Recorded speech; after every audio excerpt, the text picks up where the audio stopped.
Now here's my pragmatic advice for you.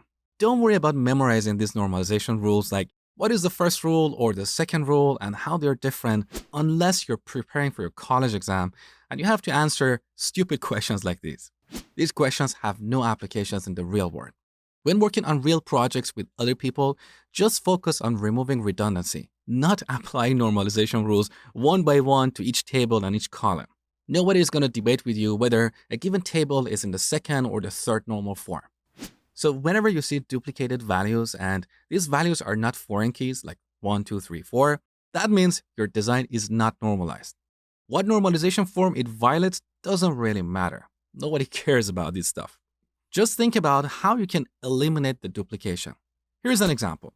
We have this customers table with 3 columns: customer ID, name, and shipping address. If there is a requirement to support multiple shipping addresses, we're going to have a problem with this design.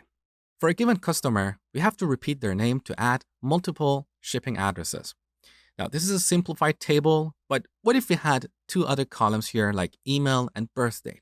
To store multiple shipping addresses for this customer, we would have to repeat all these other values as well. That's bad.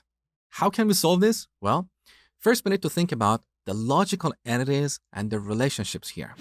We have 2 entities, customer and address, and there is a one-to-many relationship between these 2 entities. A customer can have many shipping addresses, but a shipping address is for one and only one customer. Now we convert this logical model to a physical model. We end up with 2 tables, customers and addresses. The customer table has columns like customer ID, name, and email. So the shipping address column no longer exists here. Now we have a separate table for it. See what I did here? I didn't think about any normalization rules and how to apply them by moving columns around.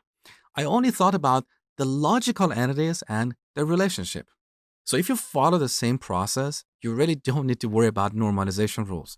Start with the logical or conceptual model first. Don't jump into creating tables. You will almost always end up with a bad and messy design. Also, once again, I want to emphasize the importance of the requirements. In this example, I assume that there is a requirement to support multiple shipping addresses. With this requirement, the original design violated the third normal form. But what if we didn't have this requirement? This design would be perfectly valid. So don't apply normalization rules blindly. Always take the requirements into account. And that brings me to my next point.